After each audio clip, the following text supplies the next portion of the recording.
Hi friends, అందరు ఎలా ఉన్నారండి? నేనైతే బాగున్నాను. అందరు బాగుండాలి అనుకుంటానండి.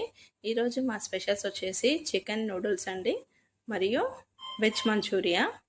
చాలా టేస్ట్ అయితే చాలా బాగుందండి. ఆల్మోస్ట్ ఇంట్లోనే చేసి పెడతామండి. ఎప్పుడో ఒక్కసారి బయట నుంచి అయితే తెప్పిస్తాము. పిల్లలు అడిగినప్పుడు ఇంకా తప్పదు కదండి. ఎప్పుడో ఒకసారి మనం వాళ్ళకి ఇలా తెప్పించి పెడతాము. వెజ్ మంచూరియా కూడా మా పెద్ద పాపకు చాలా ఇష్టం అండి. ఆనియన్స్ విత్ లెమన్తో చాలా చాలా బాగుందండి. ఓకేనా ఫ్రెండ్స్?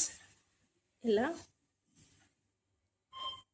అంతే అండి. వీడియో నచ్చితే లైక్ చేయండి, షేర్ చేయండి, సబ్స్క్రైబ్ చేయండి ఫ్రెండ్స్. మరొక వీడియోతో మేము ఎందుకైతే వస్తాను. Take care, bye.